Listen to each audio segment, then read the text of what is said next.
So Luke, for Nah. episode 125, you look like you got some sun, man. Yeah, man, I've been getting Yeah, you some do. sun, kid. Yeah, man, go to the pool on the weekends just to chill out and relax. It's really nice, but it's getting very political at the pool. It's getting very political Oh, yeah. around here. Yeah. Well, it's a small community. We've talked on the show, and it's good to have all three of us back. I can go back to Yes. ignoring Josh and take a little break in my head while he's talking. But yeah, all this political stuff, and city council doing dumb things. Like, I don't know. I think I'm actually going to make a speech tomorrow at the emergency city council meeting where they moved locations at the last minute. It's like the optics. What are you guys doing? And I'm going to be very friendly, and I'm going to be very political and very cordial if I decide to speak. And the first thing I'm going to do is compliment them on their service and saying, I know it's not easy. You can't please everyone, but y'all really need to work on your communication. Because even if you're on the up and up, even if everything is completely innocent, you have to consider the optics of what you're doing, because it makes it look like you're up to no good, and that's not a good thing. I won't say it in those words, but I will say something. This is going to be the first salvo in Luke's run for office.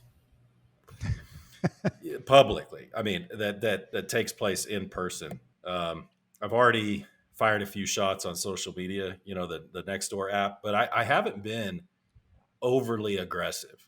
I've tried to, Well, we should stop. We should solve that. So tomorrow, when you do this, you should hire some lackey, pay him like $25, give him your iPhone, and say, "Oh, by the way, Culper's Canteen Cup is this local podcast that covers events like this.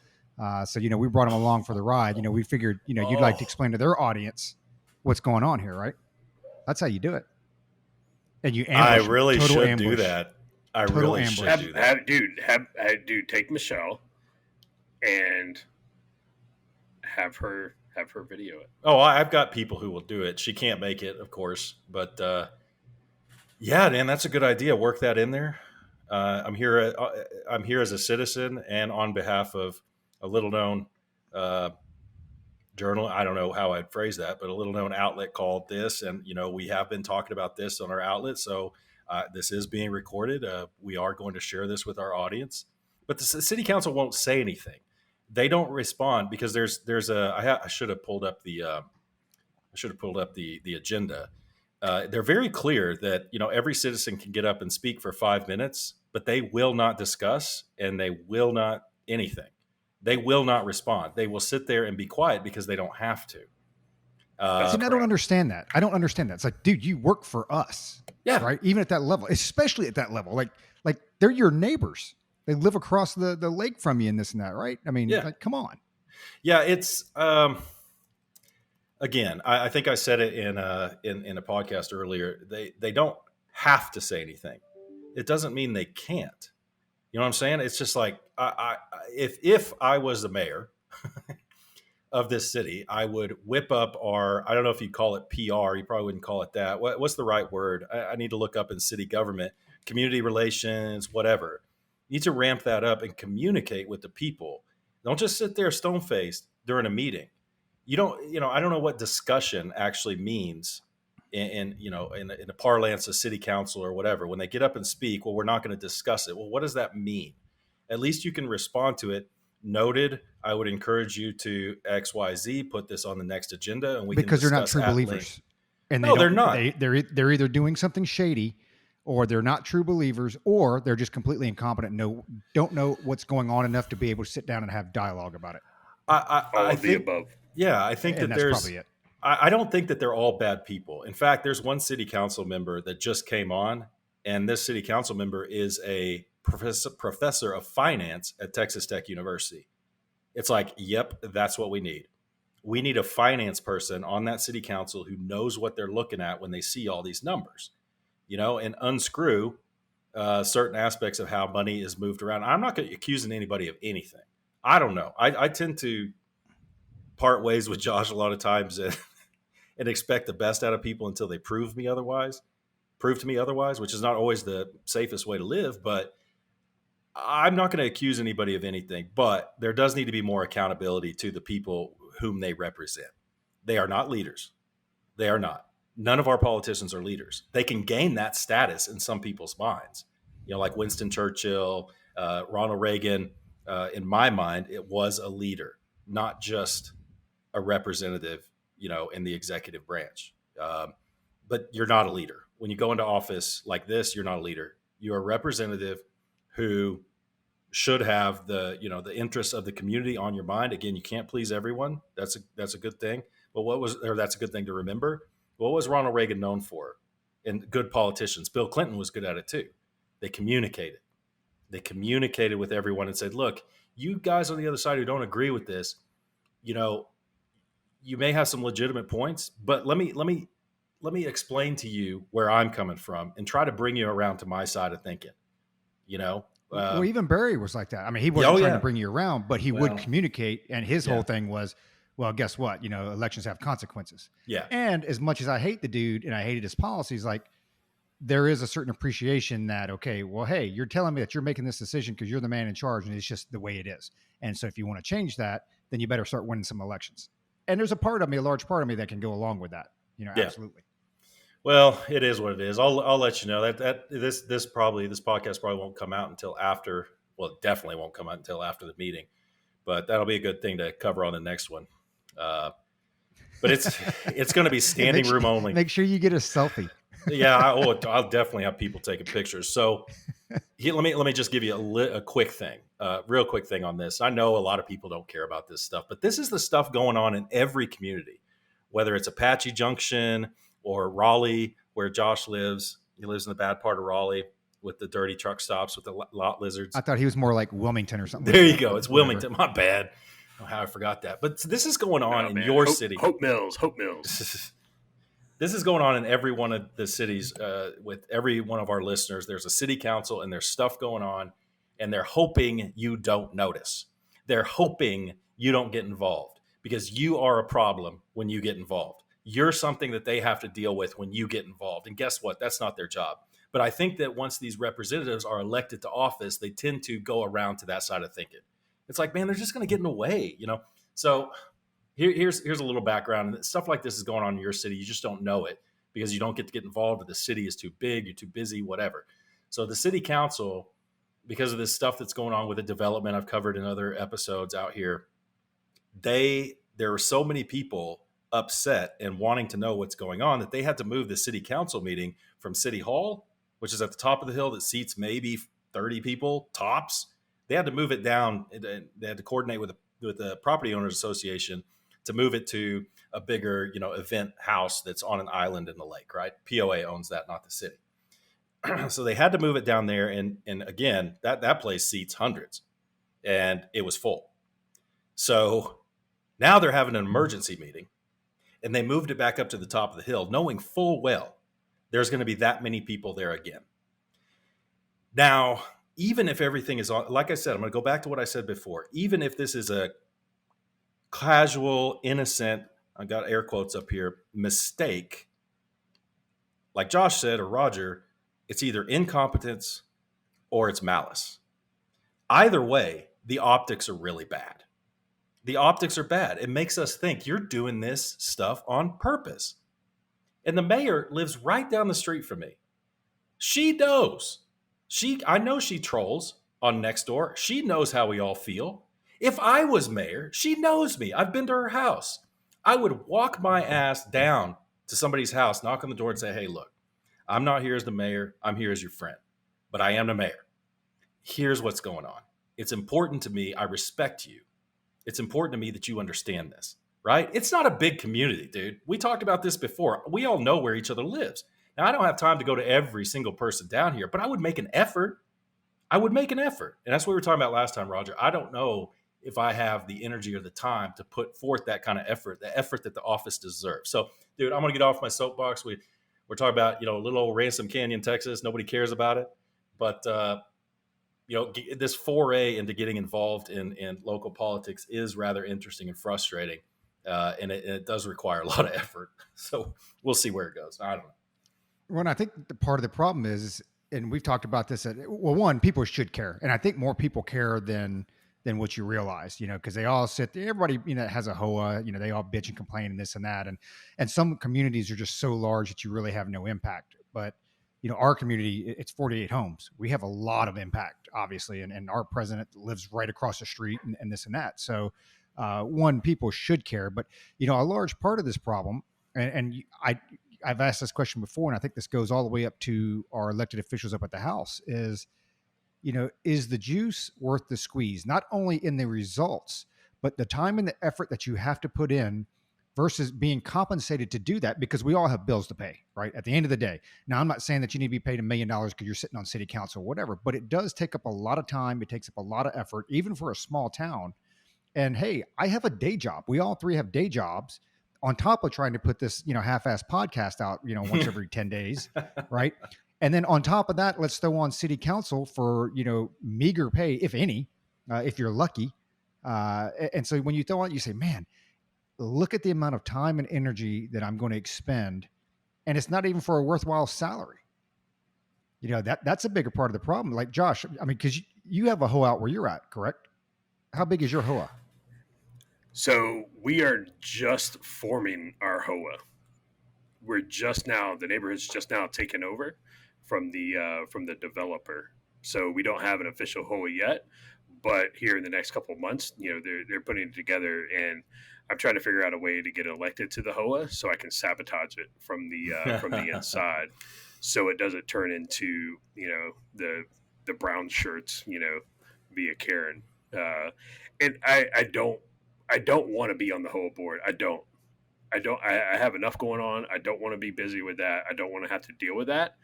But I can already see on our neighborhood Facebook page that there are a number of people, and these people were problematic during COVID. So I already know, their style. I already know their leadership style, and they make comments like, "I can't wait to get on the board." Oof! I can't wait to be on the board. And you're like, oh Lord, like it's scary, yeah, man. And it's truly scary, Well, because it's like I was talking to our mutual friend Ted the other day about elected office, and I told him, I was like, you should run for president. I think you make a great president. And he's like, I don't want to be president. Like, I would never want to be president. I said, that's why you should be president. Exactly. Is because you don't want it. I said, because the people who seek those offices and the people who seek power are the ones who should not have it. And, I don't want to sit on our HOA board, but like, I'm going to start showing up to these, preliminary meetings, where they're putting together bylaws, and they're putting together, you can't park your camper in your driveway for more than 2 hours or whatever. And I'm going to have a shirt made that just says #defund the HOA. Right. And that's where I'm going to start. Like, I'm going straight anti-federalist on our HOA from the get-go, because this is how, like, Luke is absolutely 100% correct. As much as that pains me to say, he's right. Like, you have to get involved at the local level. Now, how big is it? How many homes are in your? We don't have pretty that good many neighborhood, homes. right? There's only like I think there's 50 something homes. Might be right at 60 homes. So you could have some direct impact and influence then. Well, it's small enough that you can. You could definitely get. Here's what you need to do. Yeah. Okay. From my point of view, number one, I think you should be on it, because of the reasons you outlined. You don't want it, but you're needed there. But if you think about it, right, the HOAs and the Property Owners Association, same thing, a little bit different, but pretty much the same. They could be something really good, but they've evolved into something that nobody likes, right? And that's why you should get on it, to keep their asses in check. But the smallest form of government would be the HOA in most cases. Sure. Some HOAs are as big as cities, but so therefore the smallest, most local form of government, as we've talked about before, should have the most effect over your daily life. And they do. They really do. Yeah. The federal government can say, no more refrigerators and all that, whatever they're doing, no more gas stoves. But the HOA can tell you what kind of freaking plants you can have outside. They can tell you cannot have a garden in your backyard. So it's important to keep them in check. Now, here's what I'm going to get to the point, what you should do.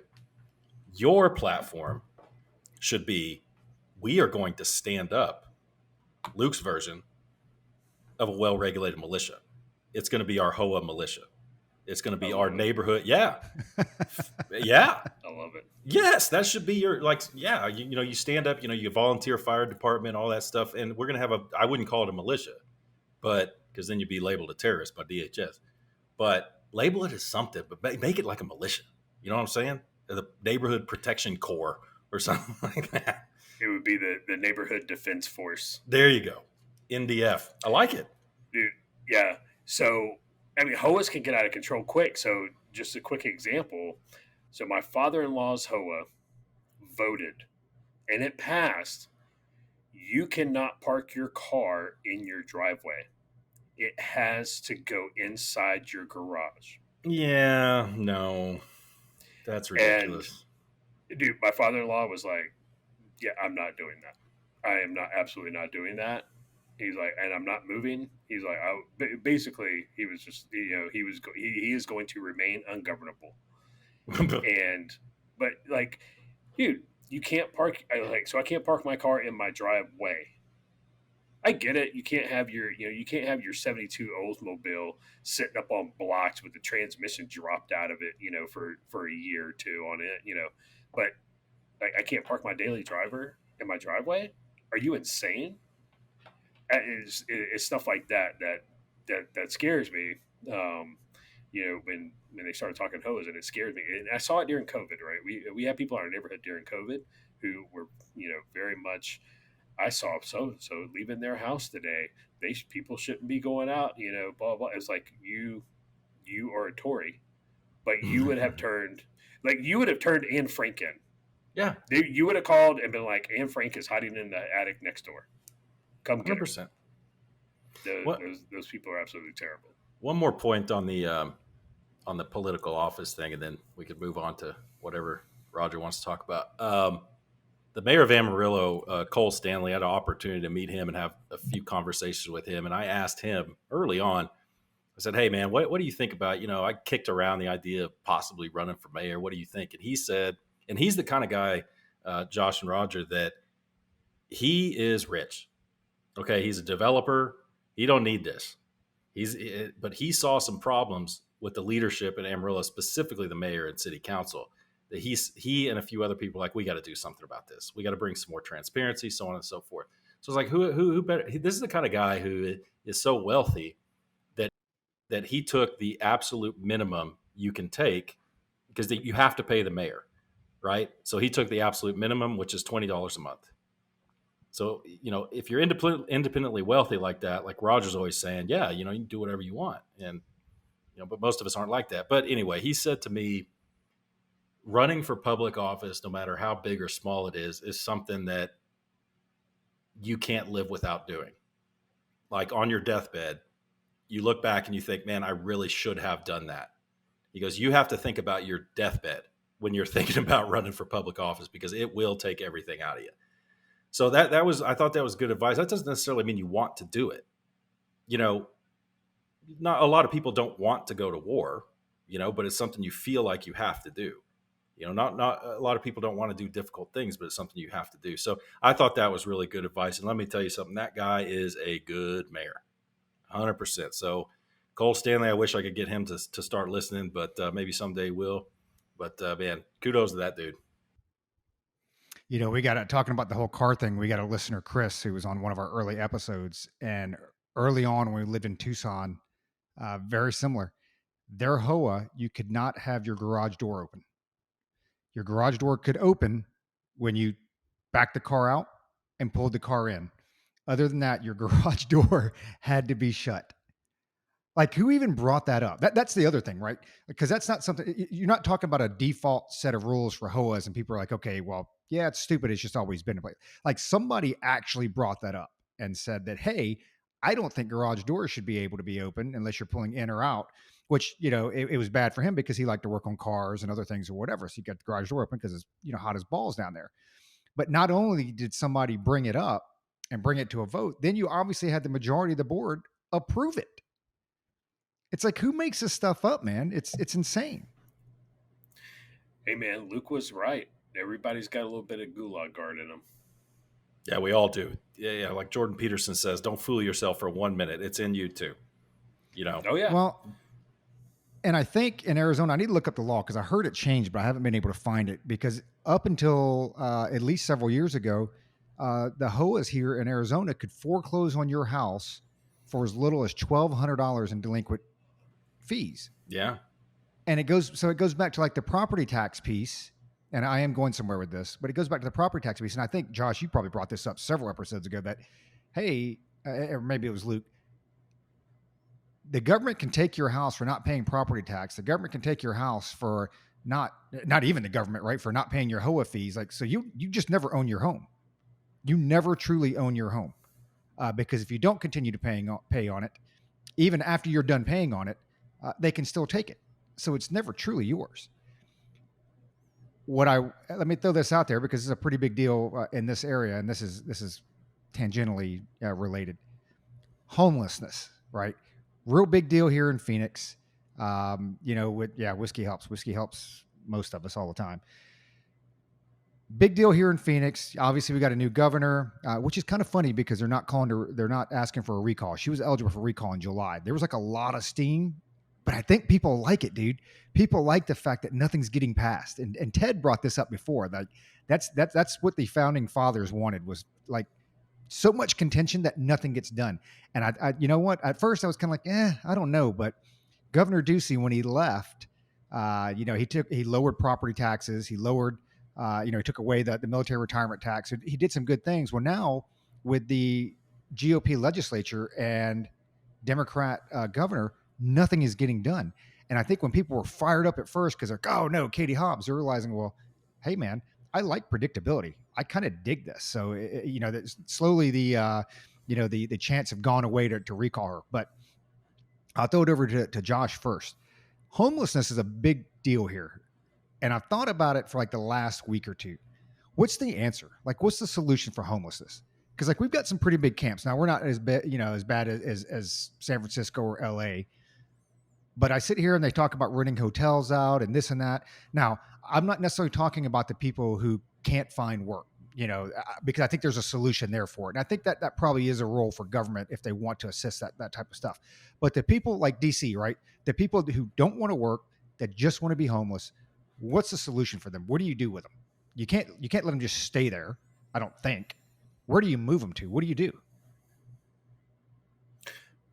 Well, I think you could probably move, and I don't know the percentage, so I would be kind of guessing on that. But you open the insane asylums back up because there's a large part of the homeless population in the United States who are mentally disturbed. They're mentally disabled. And they need to be in a group home. They need to be in a mental institution to where they can be properly cared for and live the best life that they're able to live. Given their mental disability. So I think I think that's a start. But you do have a bunch of people who don't want to work. Uh, who it's easier to be homeless.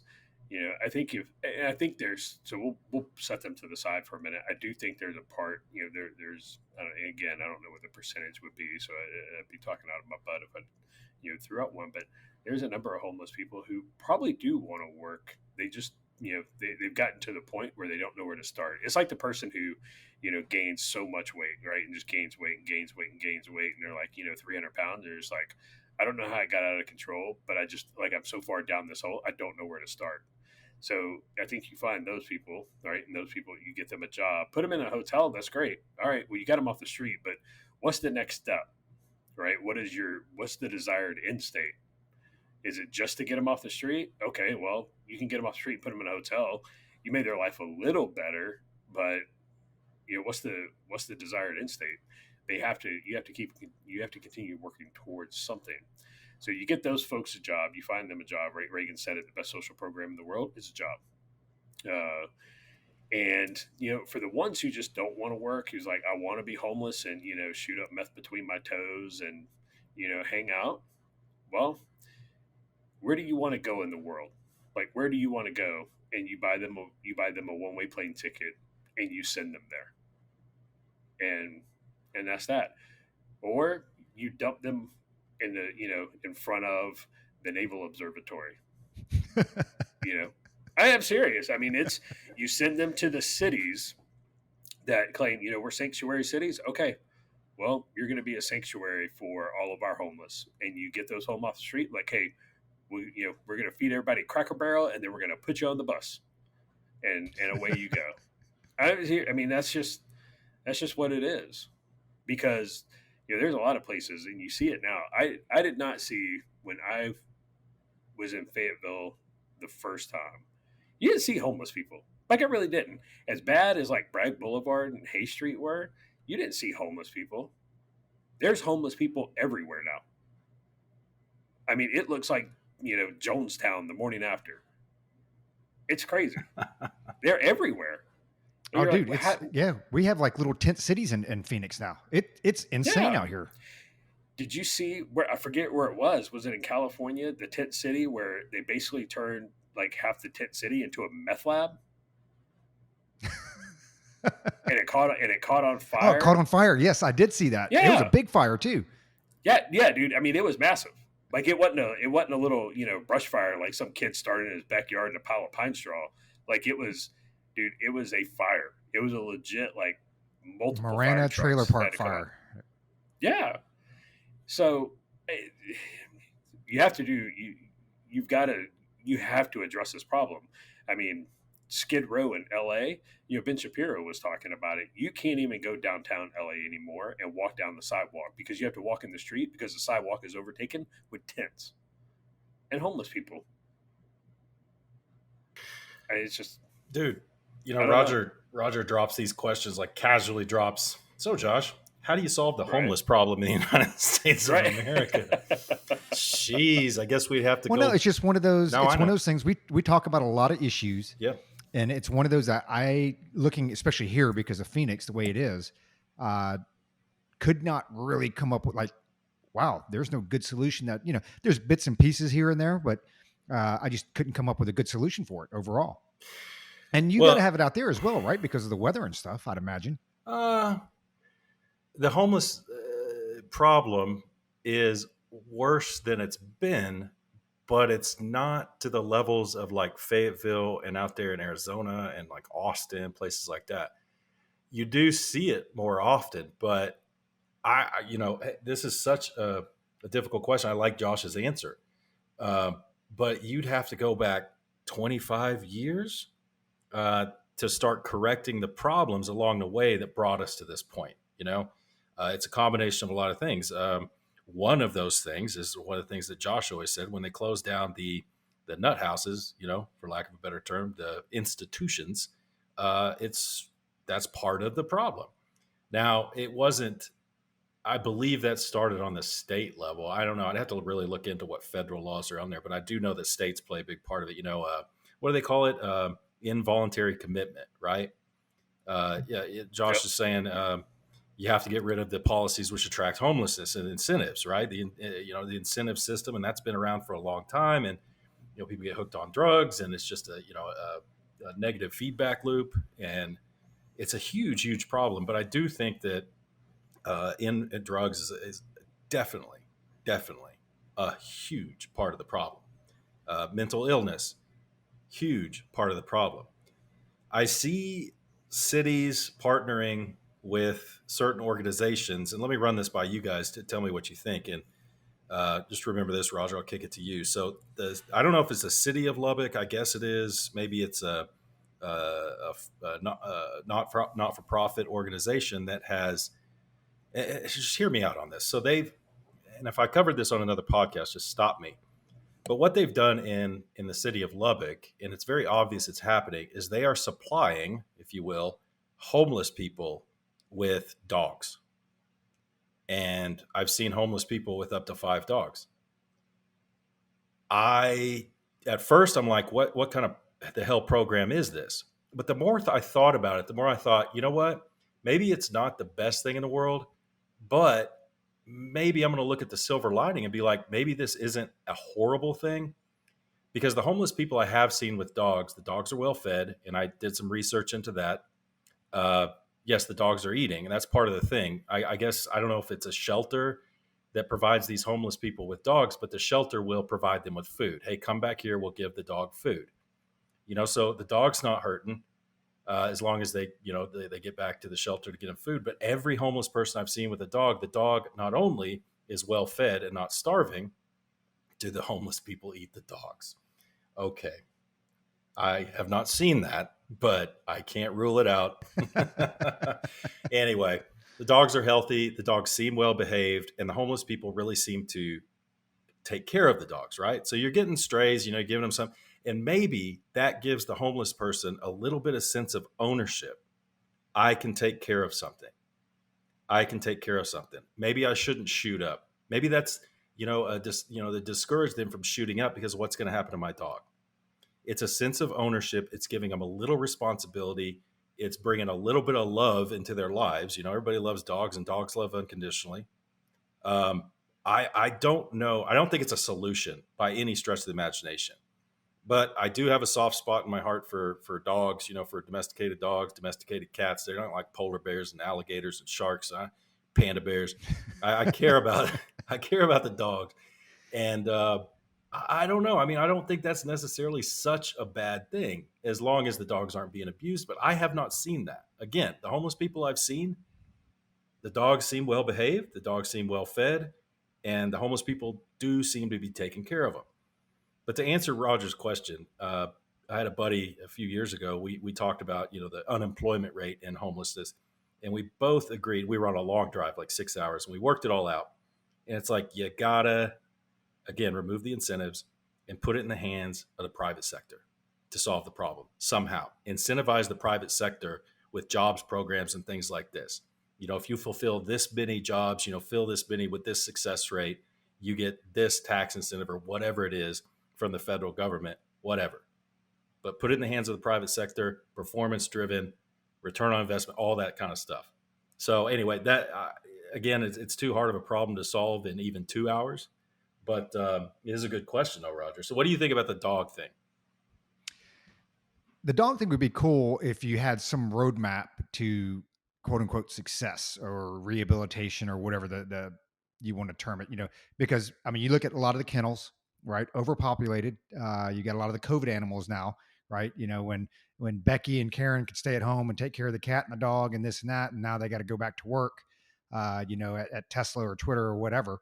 A lot of them are giving up their dogs. So I think that, we brought it up before where they were talking about some of the kennels are at, 100% and 200% capacity, 100% over what they normally are at. So it would be like, kind of a nice matching or pair up if you were able to take a pet from the kennel, give it to the individual. And I don't know what this roadmap would look like, but I do. And you kind of said what I was thinking. It's like, okay, there's that sense of responsibility. And I want to believe in what Josh said, where, sometimes, man, you just get on that road to 300 and you don't know how you got there. And we're talking about weight, folks. We're talking about weight because I was called fat today by my doctor again. Actually, it was a different doctor. It was a doctor at the VA who called me fat. So I've now had one opinion and a second opinion tell me that I'm fat. So what, the mirror was the second opinion? No, I had my other doctor. He lost all that weight and then called me fat. And this one here, you tell them, hey, Jelly Roll's fat too, and look at him. Yeah, but if with some sense of responsibility, and some roadmap to success, I think I could get behind that.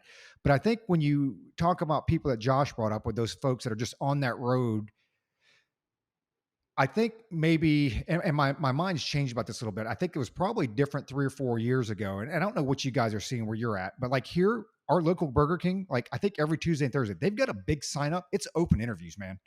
It's like, hey, if you show up between 2 and 4 o'clock, the store manager is here and you've got an open interview.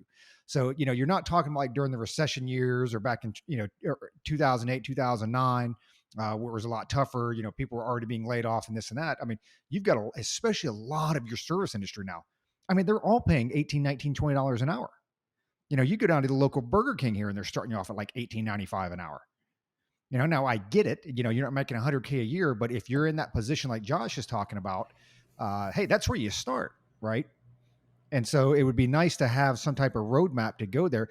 I think that percentage, and I don't know this any more than what Josh is saying. I don't know the statistics behind it. I would imagine that's a very, very small percentage. So when you look at the crazies, and maybe that's the answer. You bring back the mental institutions. But then, what do you do with the people that aren't necessarily crazy and don't want to work? And I just say it because when you look at places that have literally thousands of homeless, I mean, dude, Luke, I don't know when the last time you've been through Phoenix and like Glendale and Southside. I mean, it is crazy, man. It is like little San Francisco or little LA with these towns. So now you're talking about thousands of homeless, and even 10% of that, right, or 20% of that, or whatever. So I do think it would be a good pairing with the kennels. You just have to have some type of roadmap to get them to where they're self sufficient, can actually start providing, back into the system. I think for the population that doesn't want to work, I mean that's going to come down to the cities specifically, your city, county, whatever, passing laws, passing policies that just make it untenable for them to stay there. And eventually, if they run out of places to go, then they're gonna, okay, well, I guess I'm gonna have to do something. I guess I'm gonna have to work, right? Because you Maybe just can't. keep moving them. I mean, just don't let them set up, Yeah, right? Just keep yeah, moving them. just keep moving them, and again, you do like some of the states have done, just make it untenable for, okay, I can't live in this state because of X, like I can't do that. If you made it to where you know because I forget which city did it, they made basically like sleeping on the sidewalk was a crime that you could go to jail for. And so it's like, okay, I mean, do we put all the homeless people in jail? No, I mean, I think that's a little excessive. But you just city ordinances and stuff. Guess what? You can't live here. You can't establish a camp under an overpass, right? I mean, it's you just can't do it. So, but I think a multitude of that is what. As far as the dogs go, I yeah, I mean, I don't know. I didn't know that until Luke just brought it up. Yeah, maybe it does. I'd like to see the percentage of people who, get a homeless people who get a dog and, actually turn their life around. But like you said, what's the path to success? What's the desired end state? It goes back to the question I was trying to ask every time we're on a whiteboard or, trying to work through something, because everybody, you kind of, you start going down rabbit holes and you start running down all these other things, but it's got to come back to, you got to ask yourself, what problem are we trying to solve right now? And okay, what problem are we trying to solve? Are we trying to get them off the street temporarily, like just get them in a room? Okay, yeah, you can open up a hotel and shove them all in there. There's plenty of these little roadside motels that have been, they're shut down and nobody uses them anymore because they built the interstate and now it bypasses whatever road, pick one. And yeah, you can shove them in there. Okay, now what? What's the desired end state for these folks? I don't know. You got any other? Maybe we can work on solving world hunger next, Roger. You got any other questions? Well, real quick with the dogs. So with the dogs, the involuntary commitment, right? Mental institutions, open them back up, all that stuff. What back in the 70s, there was a movement. That's when the movement started to start close them all down. And one of the things that added to that was famous Jack Nicholson movie, One Flew Over the Cuckoo's Nest. That Great really movie. opened people's eyes, and there were a few movies back then about just the dreadful conditions in insane asylums, as they called them back then, sanitariums, whatever they called them. But although I do think that we should relook mental institutions and involuntary commitment, I hesitate slightly on that because of what we're always talking about, the slippery slope, right? Well, that's a fallacy. Whatever. I don't trust the government enough, especially the federal government, to have any say on involuntary commitment. Because follow the slippery slope down, all three of us, if they had the power to do that, would be labeled as crazy during COVID for saying some of the stuff we said. I shouldn't have said the C word. And we might have been involuntary commitment. My mind always goes to what's the worst case scenario? Who's really crazy? Josh says it a lot, with the red flag law stuff, which I agree with. You look at you understand what I'm saying. So I do think that's some tricky ground to navigate. I did realize, and I posted on Twitter, that, dude, it's so simple with the cocaine. It's like all of these bits of facts that we know all come together, and it's like, wow, it just occurred to me. It wasn't Hunter Biden's coke. It was the dog commander's coke. That dog's all coked up, biting Secret Service agents, man. Hey, man, when you're on coke, it brings out, it elevates your personality. That's what Bill Cosby said. It elevates your personality. And Bill Cosby said, yeah, but what if you're an asshole? Well, what's a German Shepherd's natural personality? That's a freaking attack dog, bro. So yeah, it was freaking Commander's cocaine. So I remember you saying something about that. What did the dog bit a Secret Service? oh yeah, He's been dude, biting a lot of people. the dog's been biting. I don't watch the news. The dog's been biting Secret Service agents, sending them to the hospital. It's happened like 8 times or 10 times to 7 victims. Like Holy some cow. of it requiring hospital visits. And it's like that sparked a lot of stuff. And it's, we can talk about the big guy, but man, I mean, come on. And a reporter asked a really cool question to KJP. She said, hey, look, Washington City ordinance states, that if a dog, X, Y, and Z, that dog has to be taken away because we're not talking about people here. We're talking about dogs. They can be involuntary committed if they're a menace to society. And KJP had some dumb answer. It wasn't even slick like Jen Psaki's were. It wasn't even slick. It's like, dude, according to any other sane law, this dog would be put down. I mean, Josh and Roger, correct me if I'm wrong, but the assault dogs were good for 3 bites, and then they were just uncontrollable. They had to retire them after 3 bites. And the best dog handler in the world will tell you that. Once a dog draws blood more than once, a human blood, good luck. So anyway, yeah, we could talk about that more. But so now I'll save that for another episode. I was going to have another point of dogs, but I'll save it for another episode. Something. Go that's ahead, ongoing. shoot, man. Because We I'm got going to ask you. to talk about the bully breeds. Bully. Well, yeah, that's a tough one too. Because some of those pit bulls are so sweet, but man, oh man, I've seen some. That's a sensitive topic with a lot of people. Yeah, that's a sensitive topic. It's a very sensitive topic. But what's funny is that we've talked about abortion and everything on here, and we're like, oh, bully breed stuff. We can't touch that one. That one, ooh, man, that might upset some people. You know what it is though. It's a sensitive topic because those that defend those breeds are good dog owners, right? That's the thing. They're good dog owners. Their pets are trained. They're on a leash, this and that. And so it's like, yeah, it's a great dog, da da da da da. But at the end of the day, it's like, hey man, when's the last time you heard, of a border collie, mauling some 4-year-old, right? Exactly. Never. Well, dude, our boy Scott, who listens to this podcast, I think I said this earlier on another episode. Boy Scott blasted a bully in the head on his street in suburban Fort Worth, Texas, because it had a poodle in its mouth and was killing it. And as soon as it was done with that poodle, it was going to turn on somebody else. Scott tells his wife, get the gun, give me the gun. She gives him the gun, and he just walks up and just caps that thing. And and it was like, that's in a neighborhood. Nobody knows who it was, they're dangerous. It's an instinct, right? Those dogs have been bred. I don't care how good that dog is. That instinct is still in there. It's still in there, and it's waiting for a trigger. Nature put that instinct in there, and you ain't getting rid of it. That dog may go its whole life and never have that trigger. And those are the people who really love their dogs. Because I've seen the sweetest pit bulls ever. Just the sweetest dogs. But at the same time, it's like, man, you are playing with fire. You're playing with fire. Yep. I think that's unfortunate. I think it's unfortunate. I think the best course of action is to breed them slowly out of existence.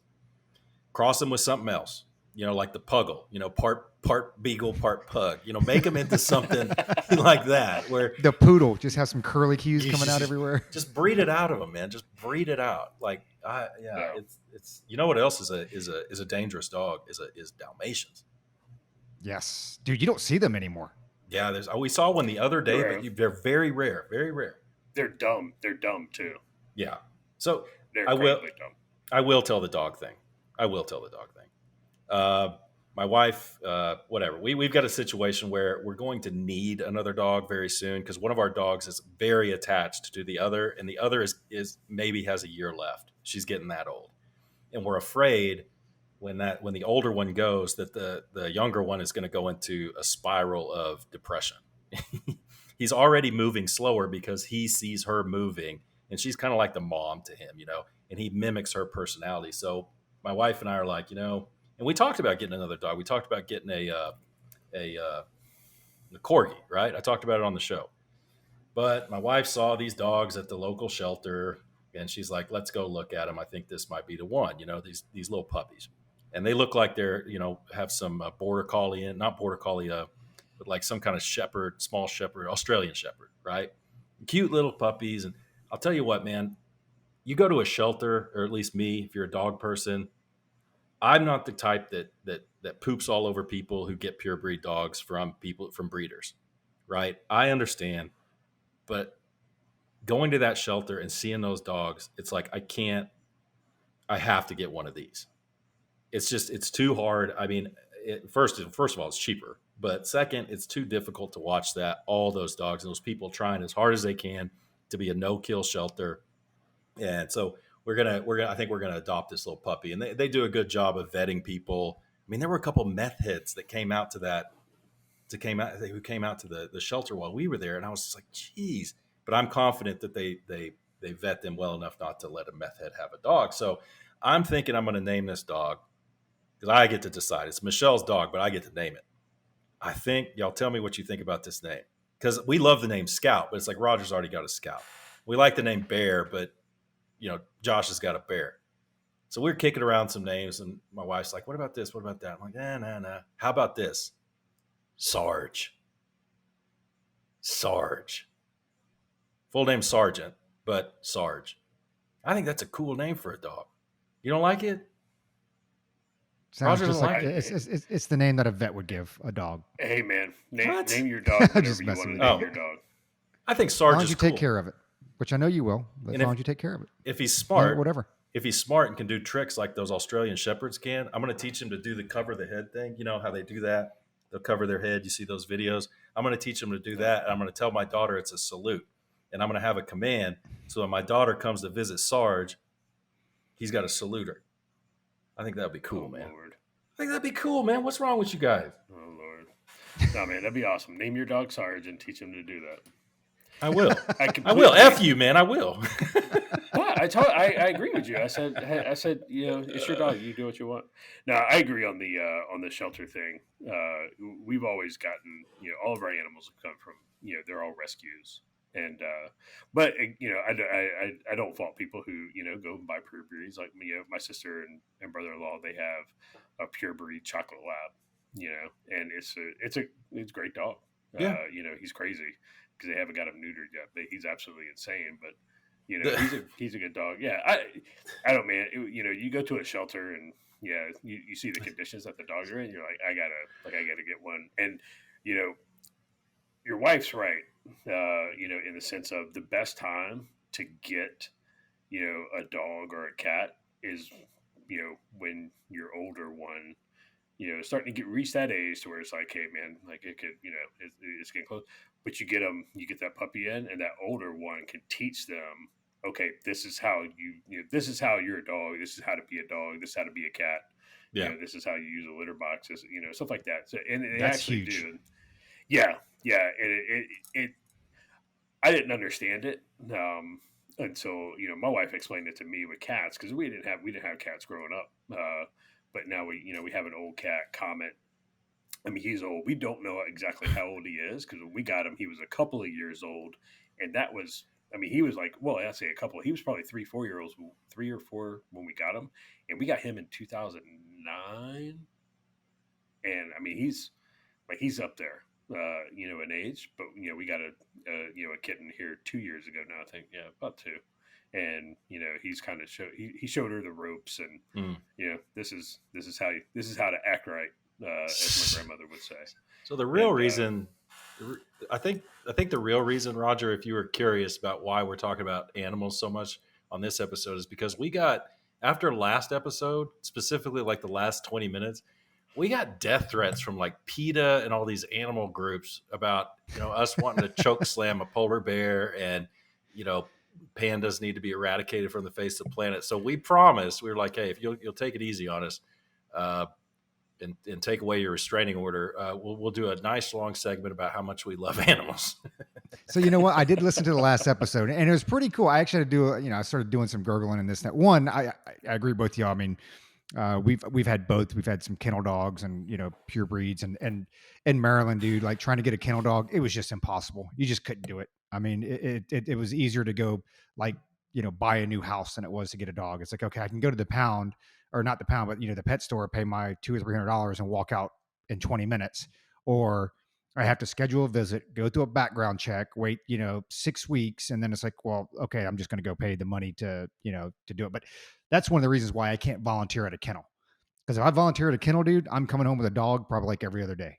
Right. That's why I can't, there's nothing more I would love to go down and donate my time to a kennel, but I would come home with all sorts of pets.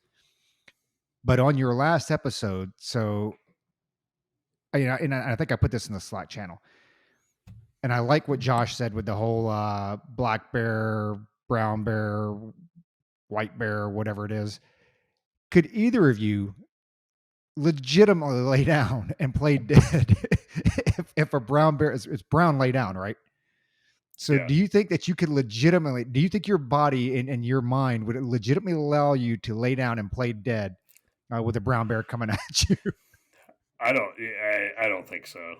Like I really don't. Dude. There's a great YouTube video. There was a hunting guide, obviously not the one who got eaten by the grizzly. But there was he was a hunting guide, and he was out, scouting and stuff because he has some clients, coming in soon. He wanted to, make sure that they were able to, get some shots on some big game. And he, talked through, and he actually videoed part of it with his phone when this dude's all balled up on the ground, and this brown bear is literally, kind of, pawing at him, and he's, you can hear him snorting around him, his head and stuff like that, and this dude's just laying there, and he's, I mean, he's freaking out, right? I mean, he's like, oh my god, oh my god, oh my god, I'm gonna die, blah blah, like, just go away, I mean, he's doing, what I would do, but I would add in, I'd probably poo on myself and everything. That takes, I mean, dude, that takes a level of intestinal fortitude I don't know that I have, but it did, man. I'd die running, Yeah, I mean, dude, I don't know that I could do that. I mean, because that would be, like, I would be terrified, absolutely terrified. So, yeah, I don't know. Luke, you? I honestly, I don't think so. I don't, you know what? Maybe it would depend on the situation, right? Like if it was open prairie and there is because you can't run faster than a bear. Okay. You can't run, swim, or climb faster than a bear. But I might think maybe I could climb faster than a bear because I weigh less. Maybe you couldn't get up that high. So if I was in woods and maybe if I had the opportunity to climb, maybe I would climb. But if I felt like, you know what, this thing's going to catch me, maybe I'd try it. I don't know. Probably. I don't know, dude. I try to reason with the bear, Josh is like, so Luke is going to die too, as he's sitting there like, do I run? Do I lay down? Do I run? Do I lay down? Indecision. Yeah. More is lost by indecision. But dude, you ain't outrunning a bear. You're not outrunning a bear. It ain't going to happen. No. And like, you can't run in zigzags like, you're being chased by an alligator. That don't work either. Well, and then I had to look up the tiger thing. So tiger, an apex predator. But it does have some things that kill it, that will actively hunt it. So, and I've seen this one on a couple, but they talk about alligators, boas, bears, crocodiles. And have you ever heard, and I'm assuming this is how you pronounce it, D-holes? Yeah, well, you're talking D-holes? To two of them right now. Yeah, I mean, I've heard doles. Yeah. I guess it's doles, right? But it's DHOLES. But I guess they're fox-like. And I guess in packs, they literally like hunt tigers. I'm not sure how common it is, but I was just kind of surprised. Are they like are they like honey badgers or something?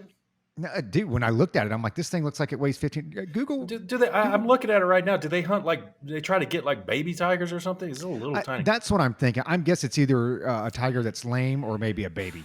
Yeah, because they don't look very big. But dude, they're pack animals.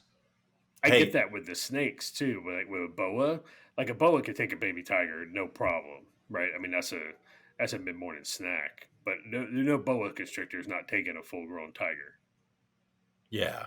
Uh, So I think, but if you have a big enough pack, bro, if there were enough aggressive 7-year-olds, they could take you down and beat you to death if they were aggressive enough and with their bare hands. So, I mean, if you had enough of them, I guess maybe if they were just one tiger. You know, 7-year-olds beating me up and killing me. If you had 57-year-olds, they would. 50. Dude, 50, I think 7 might be gonna young. take, bro, it's 7 going might to be take at least a couple hundred. Dude, you've been to Honduras. You've seen those kids. You've been to Afghanistan, man. There's some 7-year-olds that could take the rock. Well, okay, so we need to caveat that. Like, how many, like 7-year? Are we talking about like American 7-year-olds? No. Are we talking about? Yeah, we talking about some El Salvadorian 7-year-olds? Yeah, that's what I mean. Just right? Yeah. So yeah, qualifying is important because 57-year-olds from Prosper Elementary School at North Dallas, they're not going to be able to take no. Mm-mm. Mm-mm. So yeah, good point. 57-year-olds from Comayagua, Honduras. Okay, yeah, I might have a problem. Yeah. Like I might not make it. Yeah. Like Burmese kids. Tougher than one could probably take you. Or be 50 Gurkhas. 7-year-olds, dude. That'd be legit. Dude, that'd be a hell of a little platoon right there. Indestructible. Dude, how do we do that? How many 7-year-olds would it take to beat up Josh? Well, it depends on where they're from, Yeah, it depends on where they're from. I mean, not all 7-year-olds are created equal. Let's just, you got to ask these questions, and then they'd have to think like, because you never does know. It make a difference? Yeah, you just never know, man. Depends on where they're That's from. right. Yeah, that's right. Hey, if you're gonna send 57-year-olds after me to, hunt me down like Jason Bourne, you better make sure you got the right ones. That's all I'm saying. So I know Roger wants to. Oh God, you got to want to talk Don't about do it. Hunter. Don't do it. Can we talk about Hunter? Oh no, God. Okay. Because you haven't been watching the news, you may not know what's going on. And Roger, that's very true. Did you want to talk about that, or you got some other, Dude, solving world hunger, or I haven't mentioned the T word like in the last 3 episodes. Cure cancer, or go for it. I think Devin Archer thing, right? I mean, we don't know the fallout from that, but Devin Archer came and testified. Well, I don't know if do you say that he testified on the Hill when it was behind closed doors? I don't know what I don't know. Testify behind closed doors, I guess. Testify, and is it actually testifying? And is he under oath if he meets them behind closed doors? I think I'm so. Assuming, right? Yeah, I'm sure. Yeah. So then let me ask you this. So, and at first I was kind of like, this might be a GOP thing, but not trying to get too far in the weeds on X, the new Twitter, right? The X. The Democrats bring up a pretty valid reason, man. Because I'm like, why would you not have Devin Archer testifying like in public? I mean, to me, dude, and this is the thing, we've all said it. Whatever the case is, I don't care who it is. Dude, if you've got the heat, you got the receipts, bring them. I'm tired of the left or right. It's like, oh, we've got this, and you got Grassley and the recordings and this and that. And yet, hey, dude, if you got them, play them. If not, then just shut up. Like, I don't want to hear about it. Right. So it makes me wonder with Devin Archer that, and I do think somebody got to him. I believe that because my initial take, I was wondering why he did not testify in public, why the GOP didn't have him testify in public. I don't know if he was initially scheduled to do it behind closed doors or whatever, but the DOJ, right, wanted Devin Archer to go to jail to start serving his 1-year sentence. And then all of a sudden over the weekend, I think it was like a Saturday, they wrote a letter saying, no, let him go testify. And so then it makes me wonder, the Democrats start thinking, well, the GOP doesn't want him to testify in public because then you'll have transcripts, you'll have video, and then we can debunk everything of what he said. Then the other side of me says, well, the GOP might have known that Devin Archer was going to flip because who knows what can happen with charges against him. He's already got to do 1 year. They can definitely bring up additional charges on him. So maybe the GOP is saying, hey, we don't necessarily want to be embarrassed on a public forum. But I think what was very telling of this, and it's kind of crazy because as he's testifying, there are snippets coming out that make it sound like it's pretty bad, against, him, Hunter, and Joe. But then Andy Biggs, who conservative, he's from my district, Freedom Caucus guy. They catch him walking to the car, and they're like, "Hey, did he testify that he knew about bribes to Joe?" Paraphrasing, and he was like, "Nope, didn't say anything about it." And then I'm starting to read some of that fallout, and at that point, it's like, okay, well, you got him on 20 phone calls or so that he was on. Joe Biden was on the line with Hunter and everybody else. But at the end of the day, if there's no pay to play, like I don't think there's anything there, right? I mean, that's just I get your take on why he didn't testify in public, and then at the end of the day, if you don't have him accepting some bribe or making some decision based off of something quid pro quo, then it's a big nothing burger. No, I agree. And I think the other reason they didn't want him to testify in public, especially from the GOP side, and you kind of alluded to it, they didn't know what he was going to say. They weren't Mm-hmm. 100% sure of what he's going to throw out. They have him testify in public, and it's a nothing burger. Yeah, man, that's it. That's a wrap.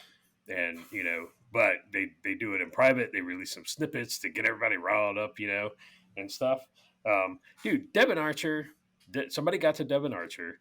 He didn't want to talk. You notice they didn't ask what's his name, Belinsky, whatever his name is, Bobolinsky. Bobolinsky.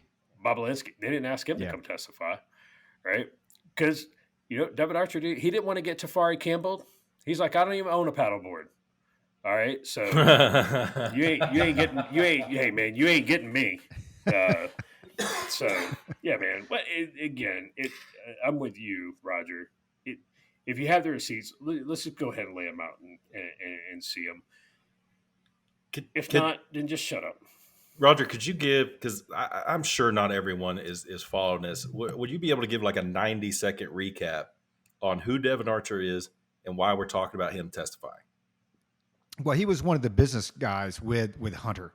And so he was part of the whole Burisma deal and firing the prosecutor over there. And so he was the one that was kind of like brokering all these deals, right? So I guess he was his number one business partner. So he was obviously, he was privy to a lot of stuff, probably everything. And, my take on it is this: he's close to Hunter. He knows who Hunter's dad is. So I think he is another go-between, even though they're business partners. Like, hey, I know Luke's got contacts, so I'm going to go to my contacts in Ukraine and Burisma and say, hey, my buddy Luke, he's in touch. He's a Fed. He does this and that, and whatever. So educated guess. I think that's how their relationship, kind of the business relationship, went. And with that, I think for everything that we've heard with this, as well as other testimony, is that it's pretty clear that Hunter was using his relationship with, they called it the brand, right? Hey man, dad's vice president, and he can, he's got a whole lot of swag. So Devin Archer and Hunter were cutting these deals. What's unclear is, influence peddling. What's unclear is, were their decisions directly made, which I think you can say yes. I mean, just so that with Joe Biden, vice president at the time, bragging about firing the prosecutor in Ukraine, that I think we know happened for a fact. Can you tie it to anything, any type of money, receipts, funds, or whatever? At the end of the day, I don't know you. I don't know if I'm answering your question. That's kind of the gist of it. Hunter's dad and the influence peddling. But at the end of the day, and this is what makes it tough, is Ukraine still needs money from the U.S. And let's not pretend the Ukrainian government is not corrupt at some levels, if not all levels.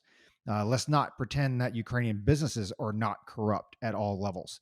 So with Ukraine still needing money from the U.S., to me, the real smoking gun is over in Ukraine, and you'll never see it. We'll never see it. We'll never see it until the GOP takes control and a Republican president and this and that. But even then, I think as we've seen over the last, 4 years prior to Joe, I don't know you ever find it then.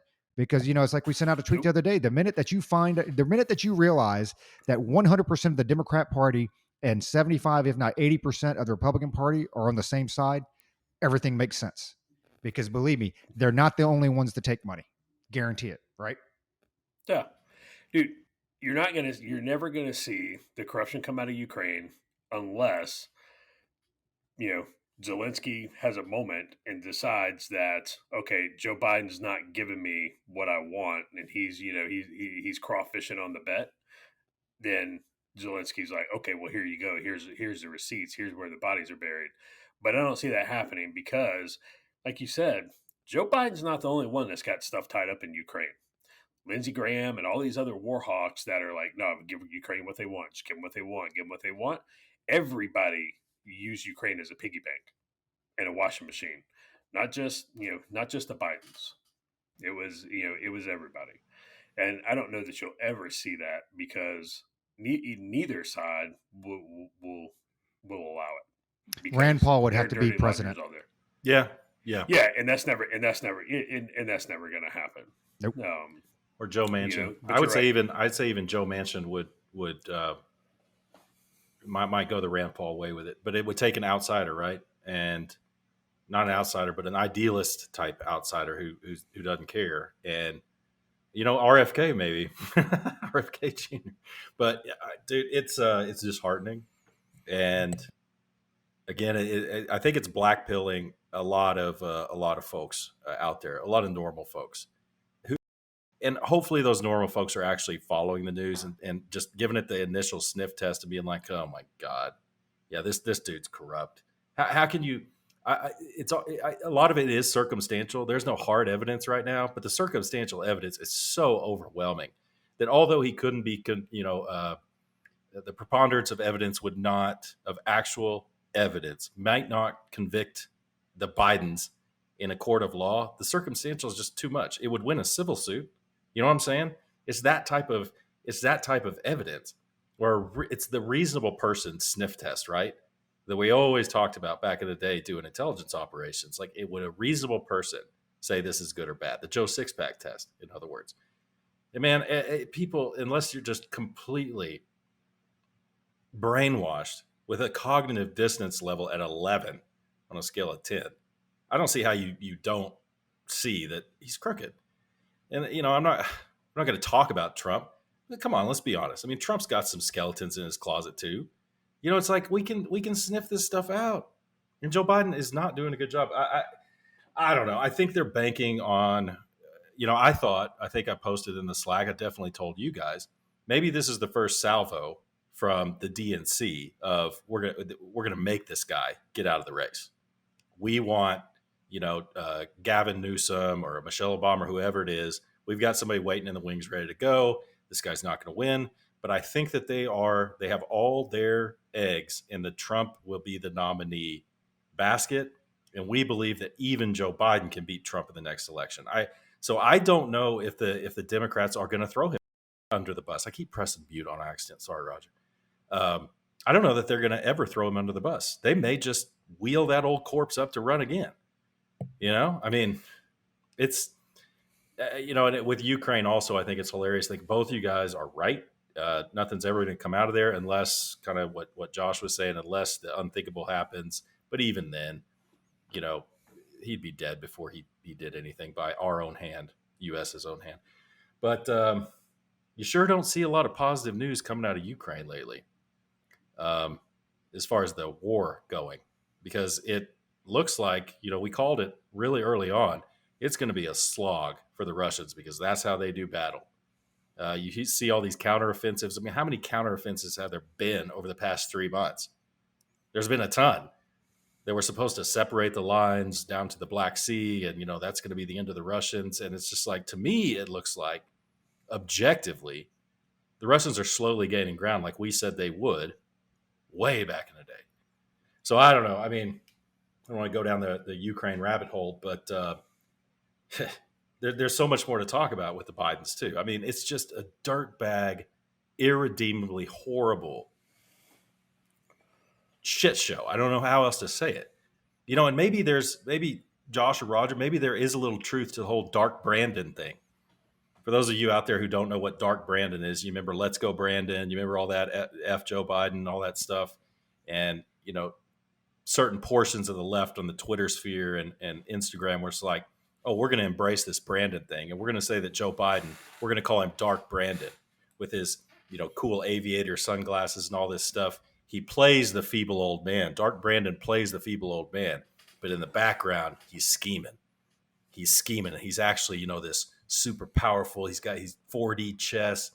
he's really actually got it together. The whole old man thing is a play to take your eye off the ball that he's actually running stuff.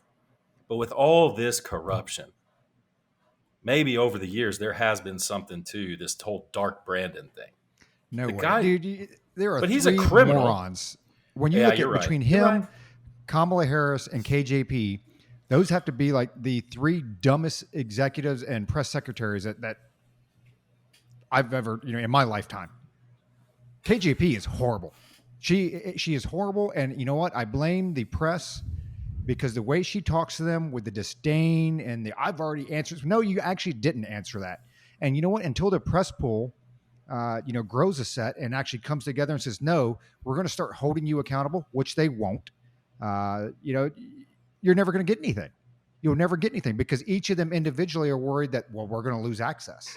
Like when they kicked Acosta out, back in the day. Oh, we don't want to lose access. But you know what? You come together and you press her on the questions. And hey, okay, you want to end this today? Well, when you come out tomorrow, this is the very first question we're leading off on. And we will continue to lead off on this until you start giving us some answers. But they won't do it. They won't do it. It's just like, you brought up the RFK thing. It's funny because AP News put out an article today and they were basically debunk. They called RFK an anti-vaxxer and specifically said, that he believes that autism is linked to the vaccine. Now, they clearly, unlike us, did not listen to any of his interviews or anything like that. Again, I'm not an RFK fan, okay? But here's the thing. There are facts out there. So if you're going to tell me that, then debunk them and provide your sources and citations. So I looked up the article, the lady who won the $1.5 million that could be up worth the $20 million for the vaccine, autism vaccine linkage. I shot it over to the lady at the AP. It was like, hey, you got any comments? It's like we've gotten to a spot where, and both of you have said this before, even the journalists, they don't read anything.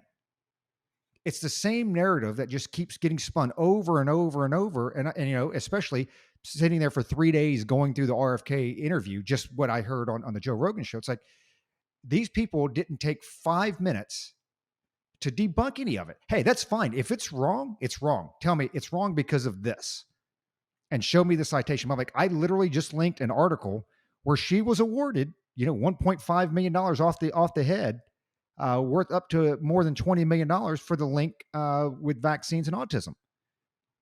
Right? We're going to get pulled again. Like, we're going to get pulled again. I'm just telling you. We're going to get pulled again. Yeah. Well, I didn't say the C word.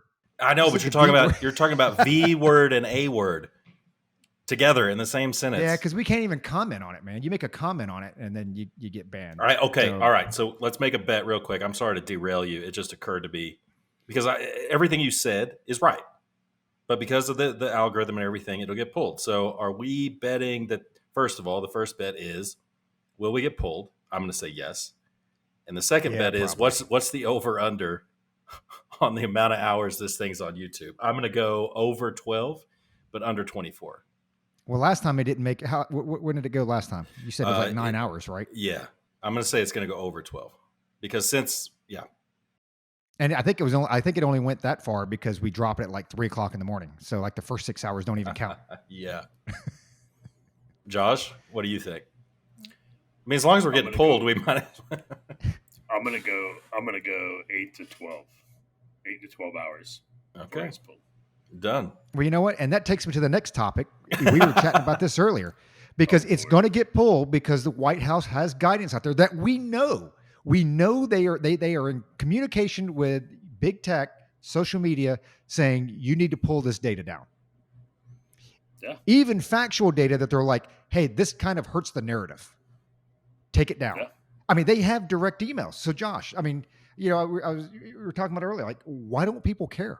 Like, what is the deal? Like, I would be, like I said in the text, for our listeners out there, it's like, it's a little bit different for those of us that watch the news all the daggum time because we watch a bunch of different sources. We kind of do our own due diligence. We're fortunate enough to have that kind of time where we have these discussions. But I would be pissed if I was the, typical commuter that maybe I just don't have the time. And so I rely on Twitter, or I rely on some podcasts, or I rely on even Facebook or whatever the case is for news to sit there and know that the White House is censoring that information. I mean, that would piss me off. But dude, Fox has played this, 20, 30 times. Nobody cares. It's not even a blip out there. No. Well, first off, people need to come to my favorite source for news, which is Culper's Canteen Cup podcast. YouTube. Like that. I mean, that you want news, this is where you need to come. The This ones should that be don't your get launch. banned and taken down. Exactly. This should be your launch pad. You know why people don't care? And, I've said this before, and because the majority of Americans don't want freedom. They just want to be safe. The majority of Americans are peas. And we've gone on and on about this. It just, nothing has changed since 1775. Nothing. There is only a very small percentage of Americans who actually want freedom, who actually care about their government becoming too powerful and too large. The rest of Americans, they just want Starbucks to have their favorite drink when they show up. That's all they want. They are well, let the police, you should let them in your house. I mean, if you have nothing to hide, then you should just let them in, right? That's the majority of Americans. That's the vast majority of Americans.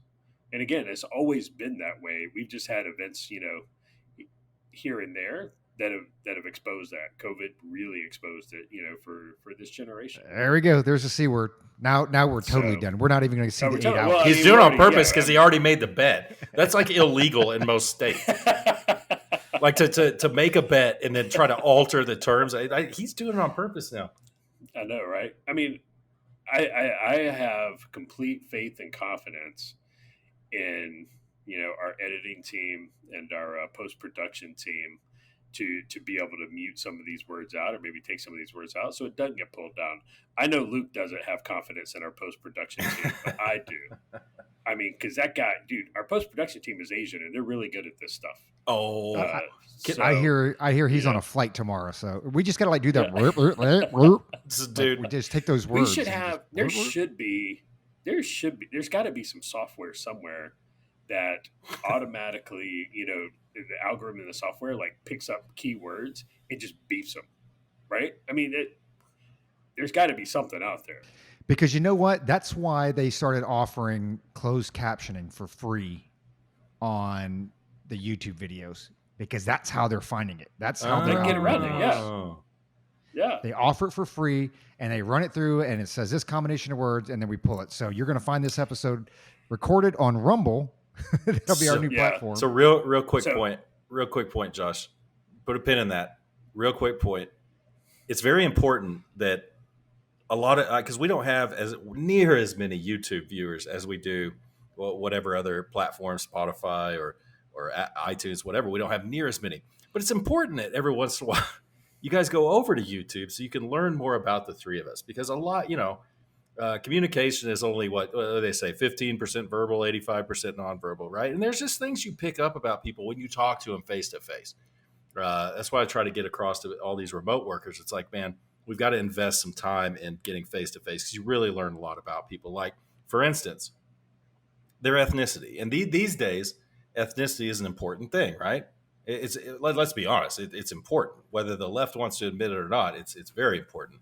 And we actually had two, just in the past week, since the last episode, that I think Josh and I did one, and then Roger before that. They're like, I had no idea Roger was Asian until you said something. I'm like, what? Well, he's half Asian. They're like, yeah, I had no idea. I'm like, you couldn't tell by his voice? You could. He sounded white. He sounded white. Like, yeah. Well, you should maybe watch YouTube. But I've always said Roger's a little bit ethnically ambiguous. But yeah, Roger is half Korean. He's very proud. He speaks the language, and you might have seen that if you watch YouTube. Maybe that tells me that they are new listeners. No, or they've cherry picked which episodes, because Roger has commented multiple times on his Asian ethnicity, and I mean he's commented. He's mentioned his steel chopsticks at least 5 times on this podcast. Okay, so I'm going to call him out. Gata and Diego's really going to hate me for this, because Diego is a little bit ADHD. He really is. Dude is so ADHD. So I can see him zoning out and just missing certain parts. But Diego was one of the ones that's like, I had no idea Roger was Asian. And the other one was Gata. She told me today. She's like, I didn't know Roger was Asian. I'm like, you should know one of your own. I mean, Asia's a big ass continent, and God is Asian too. And she's probably gonna be pissed at me for saying that. 'Cause she's not Asian like Roger's Asian. She's Asian like Osama bin Laden was Asian, if you know what I mean. Oh Lord. Oh, She's gonna love So that. I'm sorry for both of the listeners that Luke and Josh have just alienated. So we are truly down to about 4 people that watch this thing now. And so, I mean, Roger has mentioned multiple times. And Roger's mentioned, a lot of times that he's like, "Well, I can't be racist because I'm a minority." Yeah, So I mean, that's that right what, there should have told. They never he's said. Asian, but In fairness, they never said they thought he was white. They might have thought he was black. now I'm kind of curious. What They did might have think I thought he was Hispanic. They might have thought he was white. But there are more races than just Asian. But Let's be fair. But was it based? Was their assessment that he was not Asian based on his voice, or did they watch YouTube and say that dude's not Asian? Let's be I mean, honest. You look at him. It's his voice. Okay, yeah. I was about to say, you look at Roger and you're like, okay, there's some Asian continent in there, right? I mean, it's Yeah. Yeah. This will definitely drive traffic to our YouTube channel. That's going to get blocked here in about 3 days. Yeah, I mean, because I made the joke. Even I made an inappropriate joke, as shocking as that is. And I think it was like the first 6 or 7 episodes that we did. You know how people tell you, like, oh, if you get your electronics wet, put them in a bag of rice, and it pulls the moisture out of them. That's not true. That's not true at all. You put them in a bag of rice, and the rice attracts the Asians who repair them for you. Oh, God, you said. See, even I don't. Wow. Well, that's that like the first 6 or 7 episodes. Wow. He's just ensuring that we get the video pulled. That's all he's doing. It's the cherry on top. Well, it's the coup de grace. Our sound was off, and see, and another listener, Scott, asked me today. He finally got around to listening to the last episode, and I should pull up the text. He goes, "Were you on the crapper when you were recording?" I was like, "Yeah, I know our sound was a little off, And he goes, "Okay, sound was off. Were you on the crapper when you were recording?" I'm like, dude, if you were on YouTube, you would know I wasn't on the crapper. Maybe I was. Well, but it's tough though, right? Yeah, I mean, it's tough because we is. travel and like myself and Josh, we have an entirely new setup when you travel. So it's like, hey man, everybody remembers my crappy headset up in Alaska. I mean, I was recording off my AirPods. It's like, hey, you either get crappy sound or you get no sound. I don't know, that's not the option because they might choose no sound. So you're just going to get crappy sound from here on out. Yeah. Thank you, Scott, for powering through that. No, I mean it is, because there is nothing worse than listening to something that has crappy sound, like truly. So our post-production team does a great job, but like Roger said, man, sometimes we're traveling and it is what it is. Any other listeners you guys want to offend real quick, so they just go ahead and cut it off and unsubscribe? Trying to think. Yeah. Oh God! So before we end, I'm going to kick it over to y'all because I have to look something up because I'll tell the story later. But I'm glad you said that. I'm going to do the opposite of offending later in the episode. So, what's next, Roger? Are we closing out? I mean, no. You're like before we end, like. Well, yeah, because we got 30 minutes. Yeah.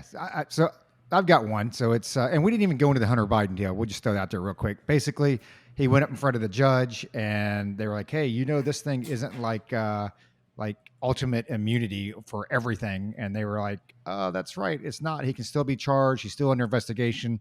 Nothing will come of it. They can still go back and do the plea deal. So he's back to doing what Hunter's been doing. Luke, I'll throw this at you. Why has AI, artificial intelligence, why is that blown up all of a sudden? Like you had Chat GPT, right? And I get it, I get it. It was like it pulls from the internet and this and that, but like all of a sudden somebody flipped a switch and it's like the liberal media.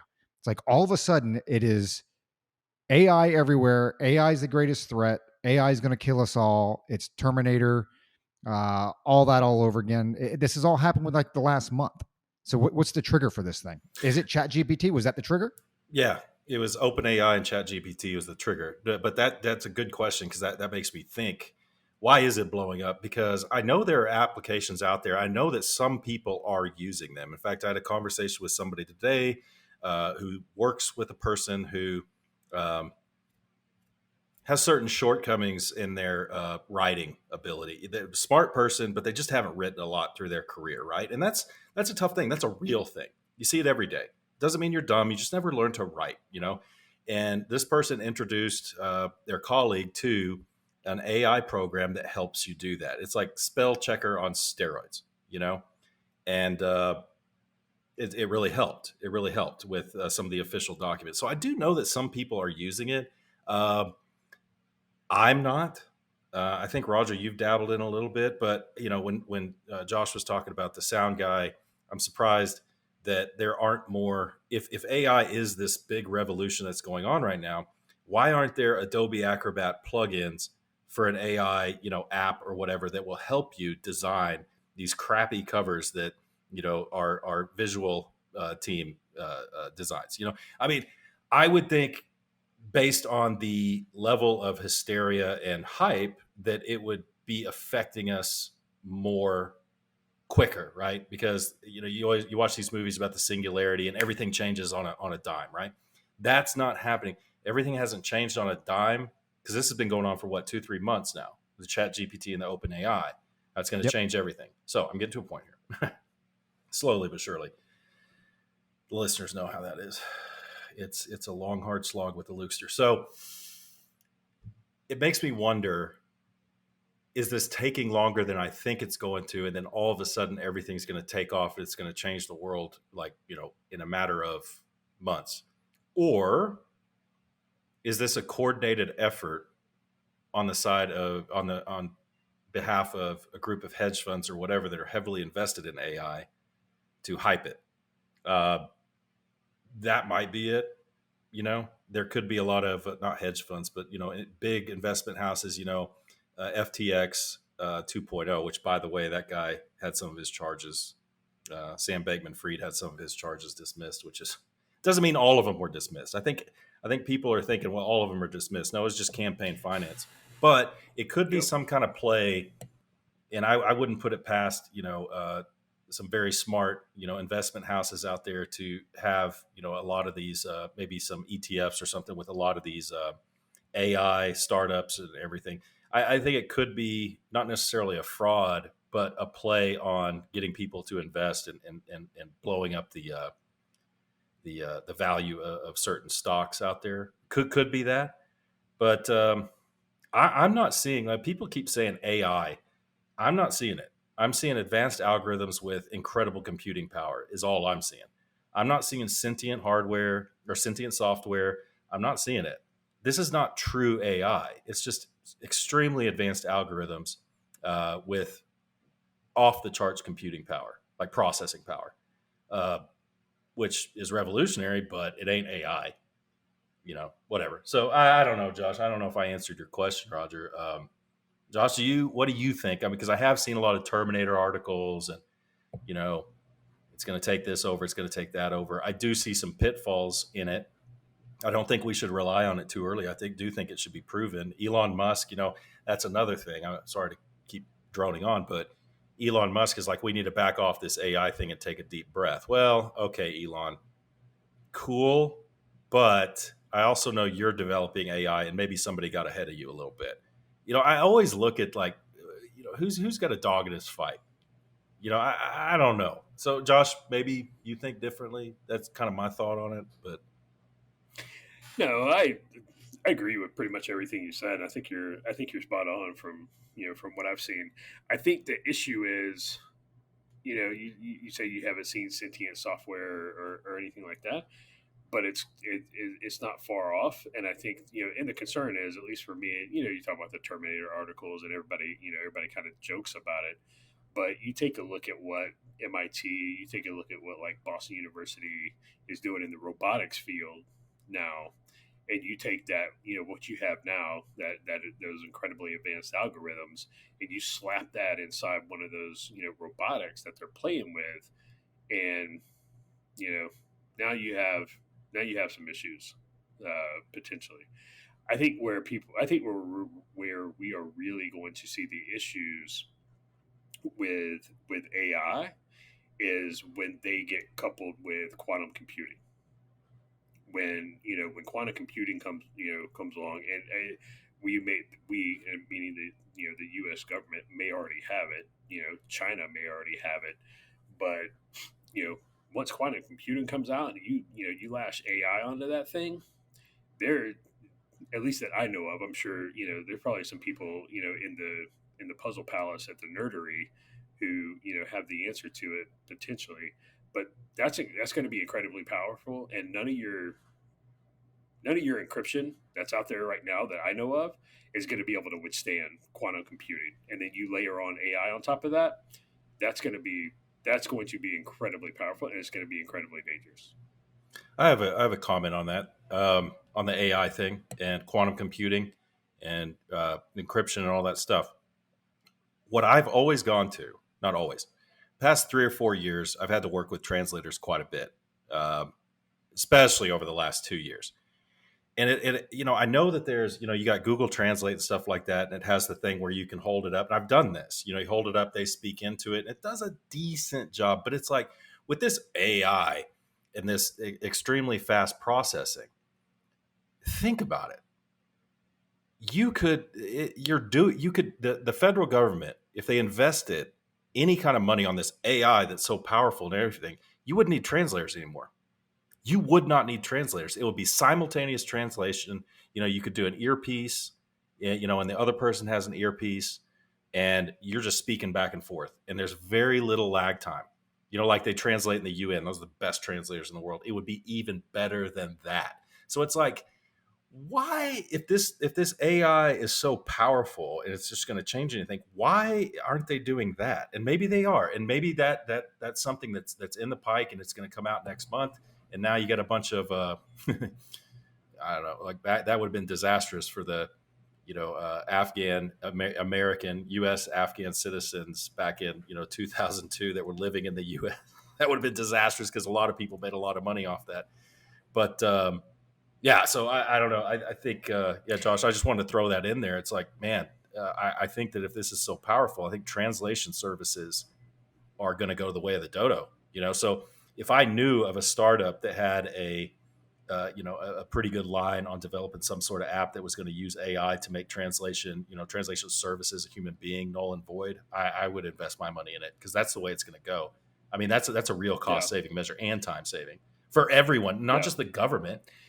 It would finally be easy to talk to IT in India. Right, Jeff. My name is Jeff. No, it's not. Your name is not Jeff, bro. Like, stop lying to me. Yeah, stop lying to me and fix my Dell. So why is it not already there for like the translation services? Again, I think a lot of people have hyped it up. It's still new, relatively, but people have hyped it up so much that people think, oh, well, it's here, it's existing. It is here, but they still have a long way to go to work through it. Ooh, it just occurred to me. So how about this? You asked, is it there yet? What would be very interesting is to look at the number of students they're sending through DLI right now. Maybe it is out there. And in fact, I'm sure it is out there, where it's just machine translation, boom, boom, boom, boom, boom. We don't need a human listening to this. We don't need a human listening to intercepted comms. I wonder if the numbers of students at DLI has gone down dramatically. I wonder. DLI, the Defense Language Institute. The one in the West is Monterey. There's one in the East in DC. But yeah, it's where the military sends their people to learn languages, and the majority of those people that go through DLI will end up being signals intelligence analysts and working at the NSA. Yeah, potentially. Potentially the numbers dropped off. I don't know. That's something you probably take a look at, because I mean, some of that's probably publicly available. And yeah, I do know they cut the Pashto program. Well, if you were a counterintelligence guy though, and you had a lot of money tied up, or you had a lot of concern tied up with sources and methods, right? Methods in particular, you might be willing to sell the idea, because it's the federal government. We don't got to worry about cost benefit analysis. You might be able to sell it to the big wigs. We still need to put people through this school, because if those three dumbasses at Culper's Canteen Cup could figure that out, you're sure as shit that the Chinese can too. So and they might be close. They got to be close to it, because and I think we've talked about it before, stable diffusion. So stable diffusion, I believe was the first text to image generator out there, right? So if you're already able to convert text to image, which means that you can sit here and you can go in Stable Diffusion, I think it's .com or whatever, but you can go Google it. But you can put red sports car driving down windy road with green mountains in the background with the sun shining, whatever, and it'll take that text and create that image. So it's automatically able to interpret that into an image. So there's no reason why it can't do it to the language. They just may not have the money. And you brought up a valid point. As you sit here and talk about it, um, maybe it's a combination where it broke out in the college scene pretty daggum quick, and then all of a sudden you had some hedge fund investors say, hey, we can make money off doing this stuff. And so it's three or four things that come together that's why it blew up. I think the thing that I'm missing, and maybe this is along the lines of what you're talking about, Luke, is true AI is it making decisions. Okay. And I haven't seen that yet. I think what you're saying is basically it's just a very, very fast computer that's pulling the data that's already out there on the internet. You're basically Googling something. You're asking about, what animals out there eat tigers, and it'll come back. Or, hey, write a paper about animals that prey on tigers. And so it goes through National Geographic, all this data, and it just computes it 1,000 times faster than we were ever able to do it before. Versus, asking it a question and having it make decisions and continued decisions based on a problem set that you have. Hey, what's the cure for homelessness or whatever it is? And then it goes through, pulls the data. Well, this is how you would do it. And it generates some type of course of action. And I think that's what we're missing. And maybe that's out there on the military side already. And I think that's the fear, right? With like the drone strikes and stuff like that, where you have the machine actually making the decision that, hey, this is a bad guy. I've taken the imagery based on all the imagery that we have back home, DOD.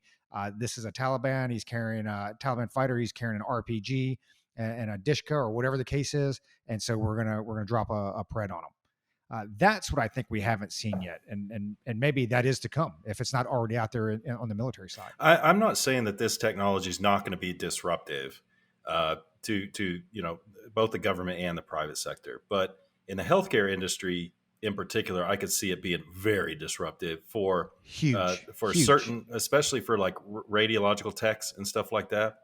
Because you feed an AI, whatever you want to call it. I'll just say AI because that's what everyone says. I don't think it's AI, but you feed all these images with background of what it really was, and you've got millions and millions and millions of images. The AI is going to be able to make a fairly good diagnosis of that X-ray or that MRI or whatever it is, and I would say it's going to be on the level of being better than human when it comes to decision making and diagnosis as well.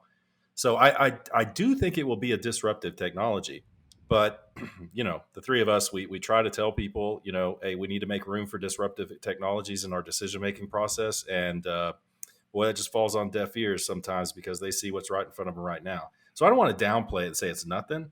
But like you said, Roger, it could be a combination of things, but buddy, it is something. Dude, it's going to be huge in the healthcare industry. And I tell you, as we get older, I think I might actually want that because don't get me wrong, I've got great doctors, even the ones that call me fat, but how much knowledge do they, one, they've got other patients, right? How much knowledge do they have? How much, are they doing, their own due diligence on the backside about new treatments, this and that? It's like, hey, you know what? I kind of want some of that where you can pull every single study from the beginning of mankind that we have documented. Look at survival rates. I mean, to me that makes sense, and I think the healthcare industry might be the place that it gets started, like true AI. I did read an article that said they're already using AI in colonoscopies in some cases, and it's demonstrably. I don't know if it's the U.S. or somewhere else, but it's demonstrably proven that it makes less mistakes than a human eye. So I mean, it's already here, but the level of how much it's going to be employed, we should really put our heads together to think about this, like where we need to put our money with things like this. Roger's typing how much time we have right now. Right. Think Jeopardy music. That's all I got. A few call outs. So, Josh, I'm gonna say something real quick that you're not aware of, and I don't know if Roger is either. We started talking. I had a long conversation with Josh today, phone conversation about some other BS, but we touched on it briefly. Yes, I am going to be in Arizona the first 2 weeks of September. And Josh and I have said we want to go down to the border and do a little exploring and kind of see with a new fresh set of eyes what's going on. And he thought I was gonna see. Josh was like, he got real close to the camera, his eyes got big because he thought I was finally going to come out of the closet. No, friends, that day has not come yet. Okay, so stay tuned. And so Josh and I wanted to go do some exploring down at the border and share with our listeners and our viewers what we see and stuff like that. But we always say it. We're all three of us are super busy, and trying to get on the same schedule as far as like making a trip is just damn near impossible. So I made a decision. Well, we made a decision. We were going to try to get down there the first week of September. And one of our listeners, Eric, he he reached out to me. He goes, "Are y'all serious about going to the border?" And I was like, "Yeah, of course we're serious, man. We say something. It's just we got to figure out the right time to do it." And Eric came at us with corporate sponsorship, ladies and gentlemen. Eric owns a mortuary service in Amarillo, Texas.